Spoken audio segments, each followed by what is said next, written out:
नमस्कार, आप देख रहे हैं आज तक। आपके साथ मैं हूं सईद अंसारी। स्वागत है आपका। रात के 10 बज रहे हैं। आप आज तक पर दस्तक देख रहे हैं। 2 दिन बाद देश स्वतंत्रता का 75वां उत्सव मनाएगा।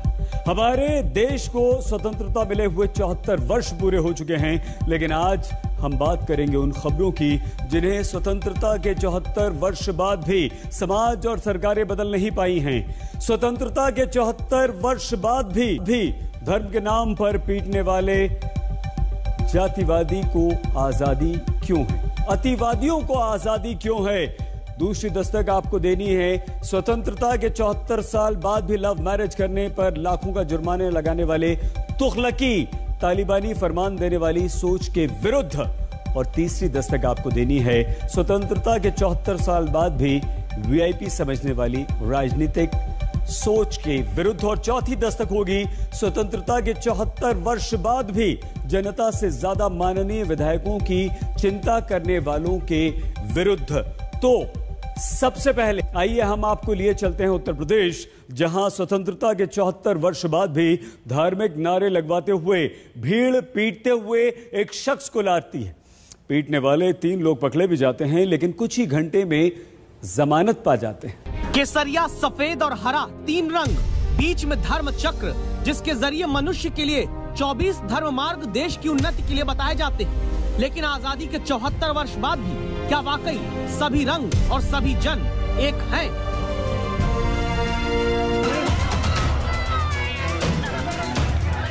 अगर हमारे धर्म पर आघात किया जाएगा तो विश्व हिंदू परिषद बजरंग दल शांत बैठने वाला अब नहीं है।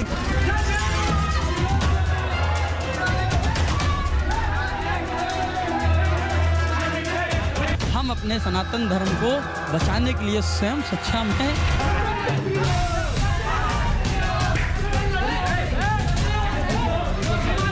अब यह मुगलों का काल नहीं, अब यह भगवान राम की धरती है।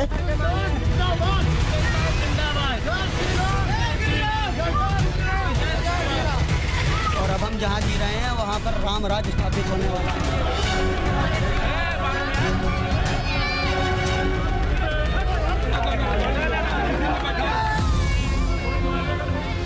पिछले 24 घंटे में देश में से एक वीडियो ने हजारों सवालों को जिंदा कर दिया, जिसमें पिता से लिपट कर रोती एक बेटी दिखती है,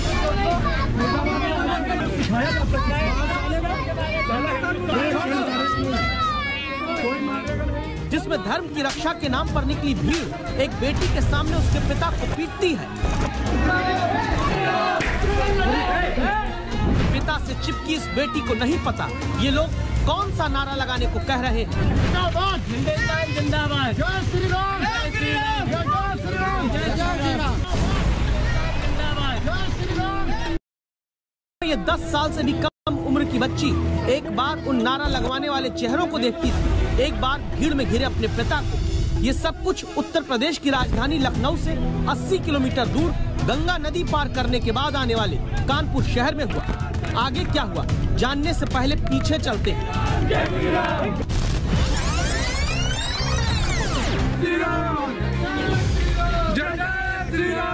11 अगस्त को बुधवार था। शुरुआत हुई कानपुर के बर्रा इलाके में, जब बजरंग दल के कार्यकर्ताओं और कुछ स्थानीय लोगों की तरफ से अफसार नाम के एक ई-रिक्शा चालक को दौड़ाया जा रहा था। कुछ ही पल में भीड़ गली से अफसार नाम के इस युवक को पकड़कर पीटते हुए नारे लगाते हुए लाते दिखती है। बजरंग दल के कुछ लोग, बाकी स्थानीय लोग आखिर इस युवक को पीट क्यों रहे थे? इस वीडियो में ये सुनाई पड़ता, तब तक इस शख्स की बेटी भी दिखती है। पीटने वाले लोग कहते सुनाई पड़ते हैं, बच्चे को हटाओ।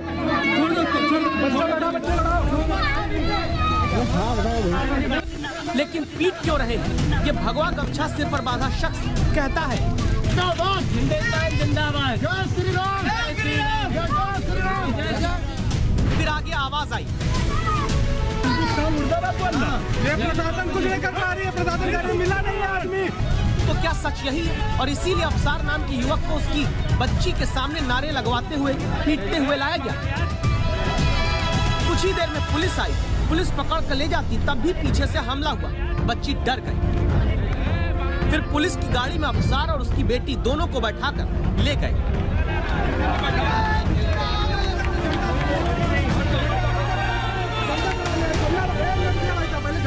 अगर आपने ये वीडियो देखकर ये तय कर लिया कि हिंदुस्तान मुर्दाबाद का नारा लगाने के कारण कानपुर में बेटी के सामने अफसार नाम के पिता को बजरंग दल के लोगों ने पीटा है, तो रुकिए, क्योंकि दिलीप सिंह नाम के बजरंग दल संयोजक आरोप कुछ और लगाते हैं। हमारे एक हिंदू परिवार की बहनें हैं जिनको जो है क्षेत्र के कुछ मुस्लिम अनावश्यक प्रकार से जो है धर्म परिवर्तन, लव जिहाद और छेड़खानी करके उनको जो है काफी जो परेशान करते थे।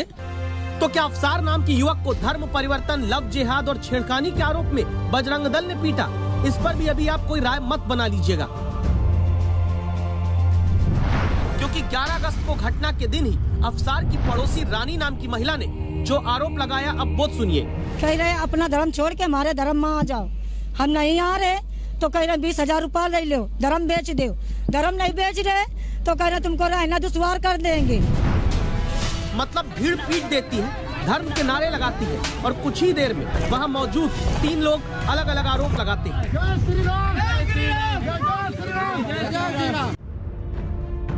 पीटने वाले कहते हैं कि इसने हिंदुस्तान मुर्दाबाद बोला, बजरंग दल के नेता कहते हैं कि लव जिहाद किया, धर्मांतरण भी कराना चाहा और छेड़खानी भी की, और पीटने वाले शख्स की पड़ोसी रानी ने पैसे देकर धर्मांतरण का दबाव बनाने का आरोप लगाया। आजादी के 74 साल बाद भी देश में जनता के बीच तर्क शक्ति की समझ पैदा करने वाली जिम्मेदारी राज्यों ने कभी नहीं निभाई। इसीलिए आज तक संवाददाता संतोष कुमार पिटने वाले अफसार और धर्मांतरण का आरोप लगाने वाली रानी दोनों के पास पहुंचे, ताकि आपको कम से कम सच जानने की आजादी तो मिले। पिटाई से अपनी पसलियों पर लगी चोट को दिखाते अफसार और उनकी बेटी के दिल से अब भी भीड़ की पिटाई का डर निकला नहीं। अफसार की बेटी कहती है, हमने देखा कि पापा मार खा रहे तो हमने देखा पापा के लिपट गए हैं, तो सब लोग पापा को मार रहे थे और पापा के हेलमेट मार दिन था, पैर में, सर में, और क्या कहते मुंह में वो हाथ मार दिन था। सवाल उठता है कि अफसार के घर के सामने ही रहने वाली रानी के आरोप सच्चे हैं क्या, जिन्होंने अपनी बेटियों से मारपीट और शादी कराने के बदले और धर्म बदलने के बदले 20,000 रुपए देने का आरोप लगाया। संवाददाता संतोष कुमार ने सीधे पूछा, क्या इन आरोपों से पिटने वाले अफसार का संबंध है? जो सामने जो रह रहे हैं ये भी क्या उसमें शामिल थे? ये उस दिन रात में मारपीट जब आपकी बेटियों के साथ हुई उस दिन ये शामिल थे? आप नहीं, वो ना रहा उस दिन, ये नहीं थे ना। जिस व्यक्ति की पिटाई हुई है ना, जो आपके सामने घर के सामने रहते हैं ना आपके, ये आपकी बेटी या आपके साथ धर्म परिवर्तन की बात कर रहे थे? नहीं, सामने वाले नहीं कर रहे थे। तो फिर कौन था? रानी का आरोप अफसार के ही 2 भतीजों सद्दाम और सलमान पर है। ये परिवार भी इसी बस्ती में रहता है, जिनका दावा है कि धर्मांतरण के आरोप झूठे हैं और विवाद तो बस झोपड़ी के दरवाजे से ई-रिक्शा लड़ जाने का है। उन्होंने अपना बैटरी रिक्शा बैक कर रहे थे, तो उनका बैक में ये नहीं, ये लड़का इनके यहाँ का जिनका बैटरी रिक्शा था, तो हमारा सलमान छोटा भाई उसके साथ में था। तो बैटरी रिक्शा जो उन्होंने घुमाया था, तो बैटरी रिक्शा घुमाने के दौरान में उसके टट्टर में जरा सा छू गया। 12 जुलाई को सलमान की मां कुरैशा ने रानी के घर वालों पर तब मारपीट का मामला दर्ज कराया था। जवाब में रानी की तरफ से कुरैशा के बेटों पर धर्मांतरण के बदले 20,000 रुपए देने का आरोप लगाकर FIR कराई गई और धर्मांतरण के आरोप में अभी पुलिस जांच कर रही है।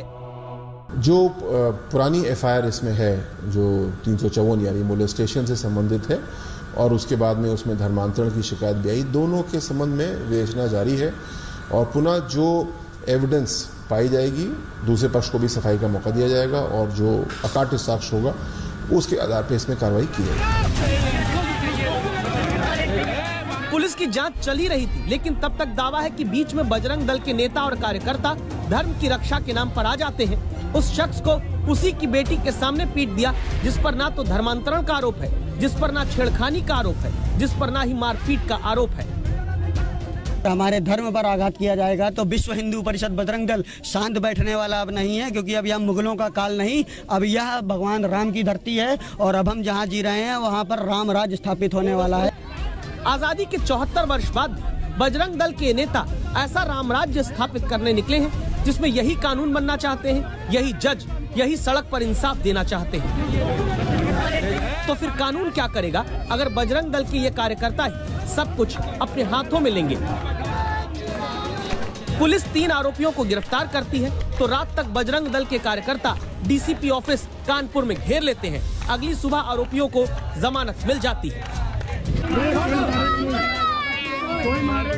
पुलिस जांच करेगी किसकी क्या गलती है, किसने क्या किया, लेकिन इस बच्ची की गलती क्या है? ये बच्ची क्या खुद को सुरक्षित महसूस कर पा रही होगी? आजादी के 74 साल बाद भी जहां धर्म के नाम पर पुलिस को पीछे करके कुछ लोग ठेकेदारी करने निकल पड़ते हो। संतोष कुमार, कानपुर, आज तक।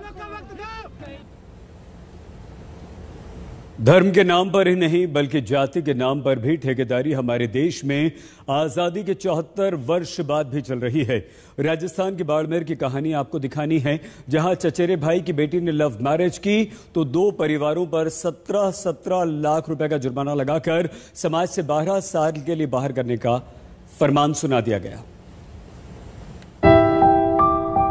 आजाद भारत का संविधान कहता है कि अनुच्छेद 21 से मिले जीवन के अधिकार के तहत 2 बालिग आपस में अपनी मर्जी से शादी कर सकते हैं। कोई जाति, कोई धर्म, कोई क्षेत्र, कोई भाषा 2 बालिगों की शादी में रुकावट नहीं डाल सकता।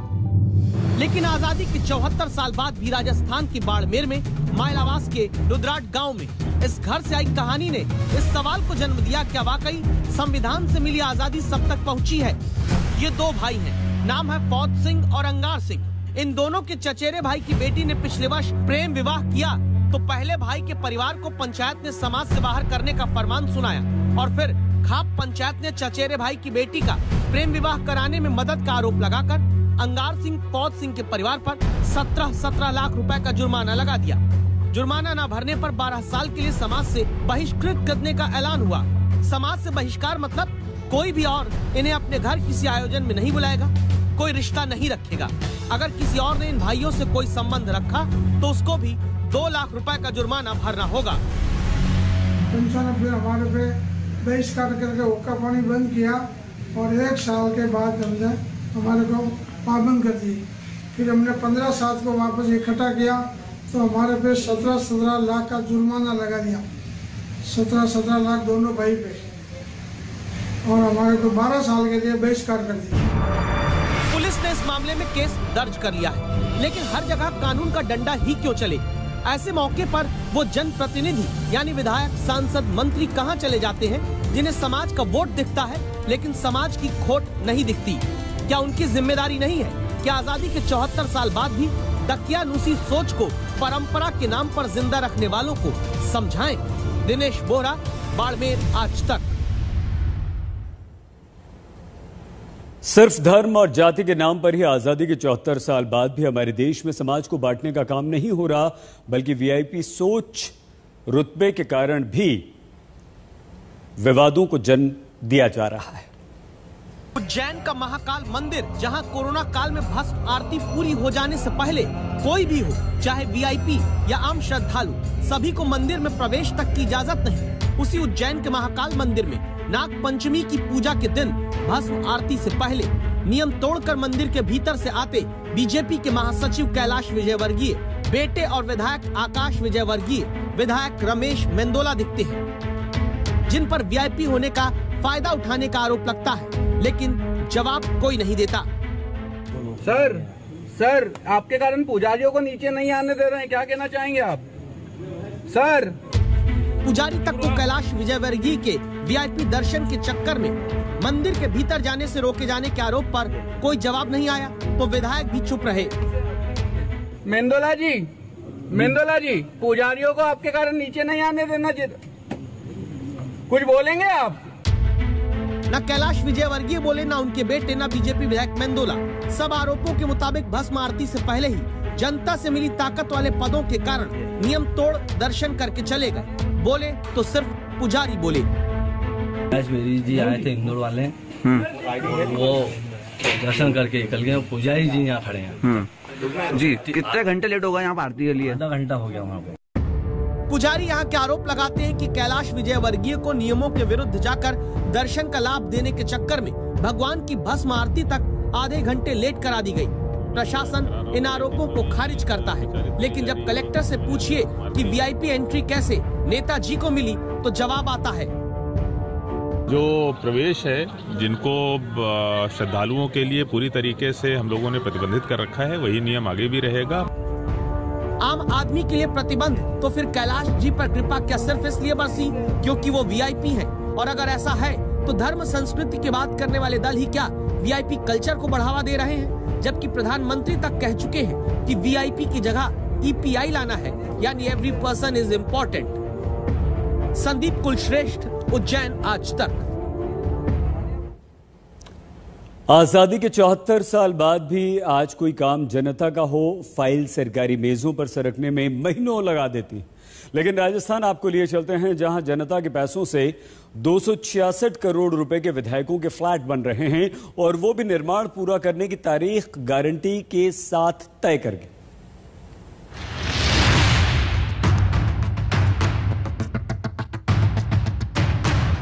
जिस राजस्थान में कंप्यूटर शिक्षक सरकार के ऐलान के बाद अब भी जल्द नियुक्ति का इंतजार कर रहे हैं, उसी राज्य में विधायकों के लिए 266 करोड़ रुपए की लागत से फ्लैट बनाने का काम चल रहा है। इन दो तस्वीरों से इस कहानी को सीधे समझ लीजिए कि किसी भी भर्ती में रोजगार कब तक मिल पाएगा, इसकी कोई तारीख सरकार फिक्स नहीं कर पाती। लेकिन जब विधायकों के लिए फ्लैट बनाने की बात आई तो ये फ्लैट 5 नवंबर 2023 तक तैयार होंगे, इसकी तारीख फिक्स करके चिपका दी गई। तो आप सोचिए सरकारों की प्राथमिकता में कहां है बेरोजगार नौजवान और कहां है चयन के बाद भी भटकते युवा। आम लोगों की गाड़ी कमाई के पैसे से राजस्थान में विधायकों के लिए बन रहे आलीशान फ्लैट्स एक बार जब बनकर तैयार हो जाएंगे तो उसकी तस्वीर कुछ इस तरह नजर आ सकती है। प्रदेश के विधायकों को 4 BHK आलीशान फ्लैट्स के साथ साथ स्विमिंग पूल, क्लब हाउस की सुविधाएं भी मिलेंगी। जनता को राहत देने के लिए पैसों की कमी का रोना रोते हैं, लेकिन देखिए राजस्थान में विधायकों के लिए 4 बेडरूम हॉल किचन वाला कुल 266 करोड़ रुपए की लागत वाला फ्लैट तैयार होता है। राजस्थान में भले नर्सिंग से लेकर तमाम दूसरी परीक्षाओं में अपनी नौकरी के लिए भटकते युवाओं को रोजगार देने के लिए 24 घंटे काम नहीं हो पाता, लेकिन विधायकों के लिए जयपुर में 6 एकड़ की प्राइम लोकेशन पर 8-8 घंटे की 3 शिफ्ट में 24 घंटे लगातार मजदूर फ्लैट बना रहे हैं। बहुत पुराने विधायकों के आवास बने हुए, विधायकों की डिमांड थी, हर पॉलिटिकल पार्टी के विधायकों की डिमांड थी कि भाई ये बनने चाहिए, और इतनी बड़ी जमीन पड़ी है कि उस जमीन का कम जमीन में अच्छे फ्लैट्स आ जाएंगे, उसके बाद सुधार होगा। नो डाउट कोरोना में पैसे की जरूरत है और वो कमी है, लेकिन इससे भी पैसा सरकार के पास बचत ही होगी, सरकार का कोई घाटा नहीं होगा।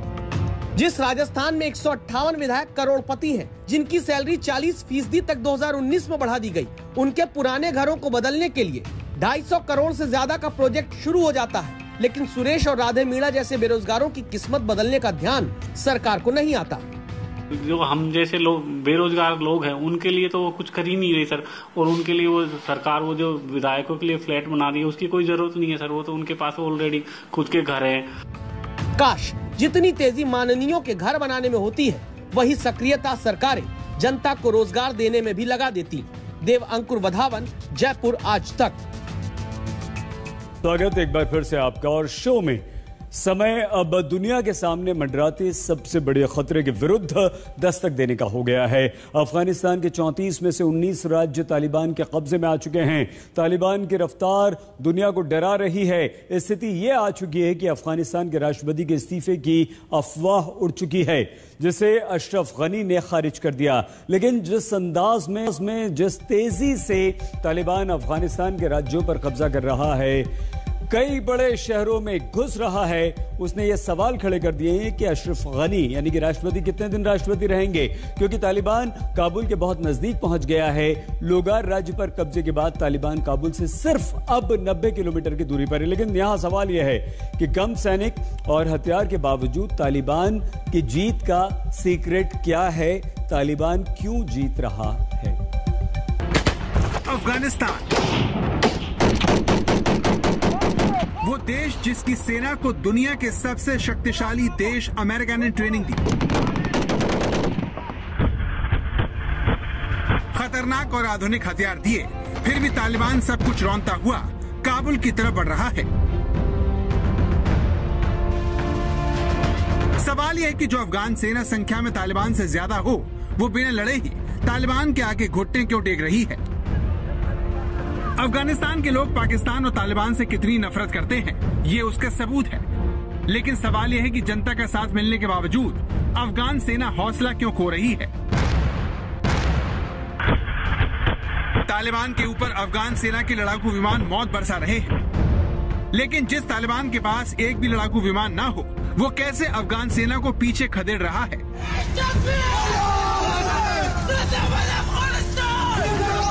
ये अफगानिस्तान के हेलमंड राज्य का वीडियो है, जिसमें अफगान कमांडो तालिबान को ललकार रहे हैं। पश्तो में ये अफगान कमांडो कह रहे हैं कि वो मरते दम तक इस शहर को बचाएंगे। अफगानिस्तान के कमांडो ने 4 अगस्त को तालिबान के खिलाफ नारेबाजी की थी। जनता को यकीन दिलाया था कि वो तालिबान को शहर में कदम नहीं रखने देंगे, लेकिन 10 दिनों के अंदर ये कसम टूट गई और हेलमंड राज्य तालिबान के कब्जे में चला गया। काबुल पर कब्जे के लिए आगे बढ़ते तालिबानी आतंकवादी तेजी से अफगानिस्तान को जीत रहे हैं। शुक्रवार को तालिबान ने कंधार, हेलमंड, घोर, बजिस और लोगर राज्य पर कब्जा कर लिया। तालिबान अफगानिस्तान के 34 राज्यों में से 18 पर कब्जा कर चुका है। इसमें सबसे बड़ा शहर कंधार है, जो अफगानिस्तान का दूसरा सबसे बड़ा शहर है। कंधार में जब अफगानिस्तान सरकार के अधिकारियों ने खुद को तालिबानी आतंकवादियों से घिरा देखा, तो वो विमान से भाग निकले। तालिबान के आगे अफगान सेना का सरेंडर बहुत चौंकाने वाला है, क्योंकि रक्षा बजट से लेकर सैनिकों की संख्या तक में अफगान सेना तालिबान से 20 है। वहां पर उनका मोटिवेशन नहीं है, क्योंकि इनके हैं 3 लाख लोग हैं, उनके वहां पर जो हैं 70-80 हजार तालिबान के लड़ाकू हैं, वो उनके आतंकी हैं। तो नंबर्स को भी देखते हुए आर्मी जो है, अफगान नेशनल सिक्योरिटी फोर्सेस, उनके पास काफी एडवांटेज है। परंतु मुझे लगता है जो वहां पर जो हालात हैं, तो उनमें मोटिवेशन नहीं है। करप्शन इतना ज्यादा हो गया है, जिसकी वजह से उन्होंने एक जो पहला मौका आया है, उन्होंने ज्यादातर ने हथियार डाल दिए हैं। कुछ ने तो वहां पर लड़ाई की है, परंतु फिर भी वो टिक नहीं पाए हैं।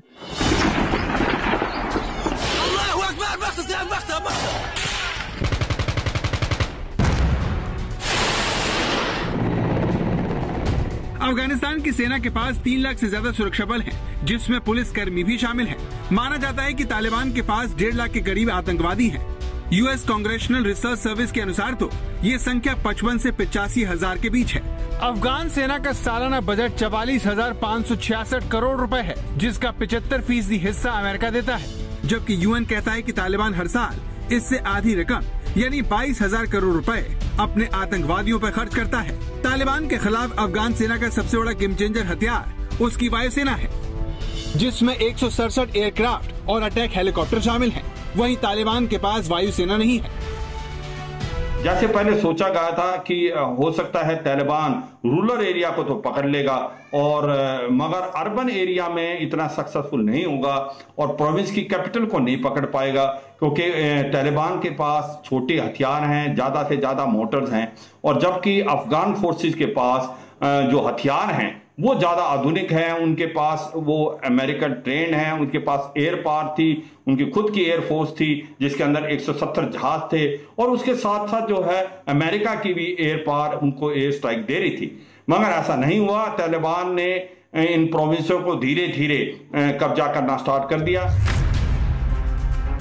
तो जो तालिबान सैनिकों की संख्या से लेकर रक्षा बजट में अफगान सेना से आधा हो, वो तालिबान अफगानिस्तान में खुलेआम अपने झंडे फहरा रहा है। 9/11 के बाद अमेरिकी फौज की एंट्री के साथ ही अफगानिस्तान से तालिबान का शासन खत्म हो गया था। पिछले 20 सालों में अमेरिकी सेना ने अफगान सेना को ट्रेनिंग और हथियार दिए, ताकि जब वो अफगानिस्तान छोड़े तो अफगान सेना अकेले दम पर तालिबान के दांत खट्टे कर सके। लेकिन अमेरिका के जाने के महीने भर के अंदर ही तालिबान अफगान सेना पर पूरी तरह से हावी हो गया है। सवाल है क्यों?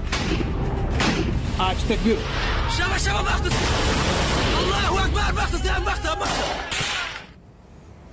दक्षिण अफगानिस्तान तालिबान के कब्जे में पूरी तरह से आ चुका है। पिछले 24 घंटों में तालिबान ने हेरात और कंदहार पर कब्जा करके ये बता दिया है कि अब वो रुकने वाला नहीं। तो ऐसे में हर कोई ये जानना चाहता है कि जिस अफगानिस्तान की सेना को अमेरिका ने ट्रेनिंग दी, हथियार दिए, वो तालिबान को रोक क्यों नहीं पा रही। तालिबान की जीत के 4 सीक्रेट हमारी इस रिपोर्ट में देखिए। आपने पाकिस्तानी आतंकवादी संगठनों को भी इस तरह से रॉकेट लॉन्चर चलाते हुए, आग में कूदते हुए, हैंड ग्रेनेड फेंकते हुए, निशाना लगाते हुए देखा होगा। लेकिन तालिबान में ऐसा क्या है कि वो एक देश की सेना पर भारी पड़ रहा है। इस सवाल का पहला जवाब यह है कि अफगान सेना और सत्ता में बैठे लोग बिना लड़े ही तालिबान के आगे समर्पण कर रहे हैं। ये रहा उसका सबसे ताजा सबूत। ये अफगानिस्तान के हेरात प्रांत के गवर्नर रहे इस्माइल खान है, जो इस वक्त तालिबान के कब्जे में है। वे तालिबान के खिलाफ लड़ने वाले प्रमुख लोगों में शामिल थे, लेकिन अब उन्होंने तालिबान के आगे सरेंडर कर दिया है। इस्माइल खान अफगानिस्तान में भारत के करीबी दोस्तों में शामिल हैं, जो इसी साल अप्रैल में भारत आए थे। भारत की मदद से बन रहे अबने हेरात बांध के निर्माण में इस्माइल खान ने अहम रोल निभाया था, लेकिन अब ये तालिबान के सामने हथियार डाल चुके हैं। कंधार में भी यही हुआ और वहाँ के स्थानीय राजनेताओं ने सैनिकों से लड़ाई न करने को कहा। कंधार प्रांत के गवर्नर रुहुल्ला खानजादा ने कहा कि राजनेताओं ने सैनिकों से लड़ाई न करने का आग्रह किया और कंधार शहर बिना लड़ाई के ही तालिबान के नियंत्रण में चला गया। दरअसल तालिबान गुपचुप तरीके से अफगान सेना के कमांडरों, गांव, जिलों और प्रांतीय स्तर पर अहम नेताओं से संपर्क कर रहा है। इसके लिए वो उनके कबीले, परिवार और दोस्तों की मदद भी ले रहा है ताकि एक गुप्त समझौता किया जा सके। इसी वजह से अफगान सेना को हार का मुंह देखना पड़ रहा है। वहां पर उनका मोटिवेशन नहीं है, क्योंकि इनके हैं 3 लाख लोग हैं, उनके वहां पर जो हैं 70-80 हजार तालिबान के लड़ाकू हैं, वो उनके आतंकी हैं। तो नंबर्स को भी देखते हुए आर्मी जो है, अफगान नेशनल सिक्योरिटी फोर्सेस, उनके पास काफी एडवांटेज है। परंतु मुझे लगता है जो वहां पर जो हालात हैं तो उनमें मोटिवेशन नहीं है। करप्शन इतना ज्यादा हो गया है जिसकी वजह से उन्होंने एक जो पहला मौका आया है, उन्होंने ज्यादातर ने हथियार डाल दिए हैं। कुछ ने तो वहां पर लड़ाई की है, परंतु फिर भी वो टिक नहीं पाए हैं। तालिबान प्रचार के जरिए बात लोगों के मन में बसा चुका है कि आखिर में वही जीतेगा। इसीलिए लोग अपने निजी हितों की रक्षा करने के लिए अफगानिस्तान को दांव पर लगा रहे हैं। अफगान नेताओं की यही नासमझी तालिबान की ताकत बनकर उभर रही है। तालिबान की जीत की दूसरी सबसे बड़ी वजह सरकारी भ्रष्टाचार और अक्षम नेतृत्व है। स्थानीय पुलिस से लेकर सेना के बैनर तले सरकार समर्थक मिलिशिया बलों की भर्ती तक में भ्रष्टाचार का बोलबाला है। राष्ट्रीय सुरक्षा निदेशालय के पूर्व प्रमुख रहमतुल्लाह नबील के मुताबिक सरकार के भीतर कुछ हलकों ने वेतन को जेब में रखने के लिए घोस्ट, यानी जिनका अस्तित्व नहीं है, ऐसे मिलिशिया समूह बनाए हैं। सरकार की तरफ से 1000 स्थानीय मिलिशिया के लिए पैसे भेजे जाते हैं और भ्रष्टाचारी केवल 200 को ही काम पर रखकर बाकी पैसे अपनी जेब में रख लेते हैं। यही नहीं, जो अफगान पुलिस तालिबान से लोहा ले रही है, उसे महीनों से सैलरी नहीं मिली है। अफगानिस्तान की सेना को खाने पीने, हथियार तक मिलने में दिक्कत हो रही है।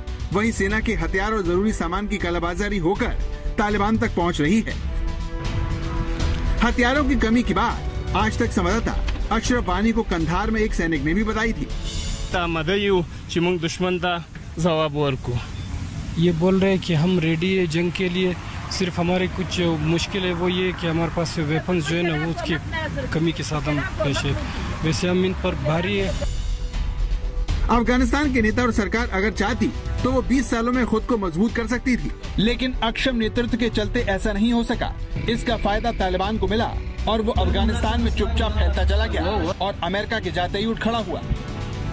1990 के दशक के अंत में तालिबान ने पहले दक्षिण में अपनी स्थिति को मजबूत किया, जहां पश्तून रहते हैं। इसके बाद वो ताजिक और उज़्बेक की आबादी वाले उत्तर की ओर आगे बढ़ा। इसका नतीजा ये हुआ कि अफगानिस्तान के अधिकतर समूह में वो घुसपैठ करने में सफल हो गया। तालिबान के एक शीर्ष नेता आमिर खान मोटाकी ने इस बारे में कहा, आज स्थिति 20 से 25 साल पहले की तुलना में अलग है। अब हर गांव और इलाके में मौजूद हर जाति समूह में तालिबान के सैकड़ों और हजारों सशस्त्र मुजाहिदीन मौजूद हैं। ज्यादातर जानकार इसे अमेरिका की खुफिया असफलता मानते हैं, जो तालिबान के बढ़ते प्रभाव को पहचान न सकी। जैसे पहले सोचा गया था कि हो सकता है तालिबान रूरल एरिया को तो पकड़ लेगा और मगर अर्बन एरिया में इतना सक्सेसफुल नहीं होगा और प्रोविंस की कैपिटल को नहीं पकड़ पाएगा, क्योंकि तालिबान के पास छोटे हथियार हैं, ज़्यादा से ज़्यादा मोटर्स हैं, और जबकि अफगान फोर्सेस के पास जो हथियार हैं वो ज़्यादा आधुनिक हैं। उनके पास वो अमेरिकन ट्रेंड हैं, उनके पास एयर पावर थी, उनकी खुद की एयरफोर्स थी जिसके अंदर 170 जहाज थे, और उसके साथ साथ जो है अमेरिका की भी एयर पावर उनको एयर स्ट्राइक दे रही थी। मगर ऐसा नहीं हुआ। तालिबान ने इन प्रोविंसों को धीरे धीरे कब्जा करना स्टार्ट कर दिया। अमेरिका और तालिबान के समझौते के तहत अफगान जेलों से 5000 तालिबानी आतंकवादियों की रिहाई ने भी उसकी सैन्य क्षमता को बढ़ाया। पाकिस्तान के सैन्य अफसर और आतंकवादी भी तालिबान के समर्थन में उतरकर जंग लड़ रहे हैं और अचानक तालिबान ने अपनी ताकत से सबको चौंका दिया। वहीं अफगान सेना की ताकत इस दौरान तेजी से घट रही है। अफगान इंटेलिजेंस सर्विस कहती है कि 5000 सैनिक हर महीने अफगान सेना छोड़ रहे हैं। यानी एक तरफ तालिबान की ताकत में इजाफा हो रहा है तो वहीं अफगान सेना लगातार कमजोर होती जा रही है। इस तरह कमजोर नेतृत्व, भ्रष्टाचार और तालिबान का शातिरानापन अफगानिस्तान के उसके कब्जे में जाने की वजह बन रहा है। आज तक ब्यूरो। एक बड़ी खबर इस वक्त आ रही है। तालिबान जिस तरह से अफगानिस्तान में अपने कदम बढ़ा रहा है, तब अफगानिस्तान की सरकार की तरफ से एक बयान आया है जिसमें कहा है कि तालिबान के बढ़ते कदम के खिलाफ हम मजबूती के साथ खड़े हैं। उपराष्ट्रपति हैं अमरुल्लाह सालेह, जिन्होंने कहा है कि हम तालिबान के खिलाफ लड़ रहे हैं, मजबूती के साथ खड़े हुए हैं और तालिबान से डरेंगे नहीं, लेकिन तालिबान बहुत तेजी से अपने कदम बढ़ा रहा है। राष्ट्रपति गनी की अध्यक्षता में सुरक्षा पर यह बैठक हुई थी और राष्ट्रपति गनी की इस्तीफे की मांग भी तालिबान कर रहा है। तालिबान का पूरी ताकत, पूरी शक्ति से हम मुकाबला करेंगे। देखते रहिए आज तक।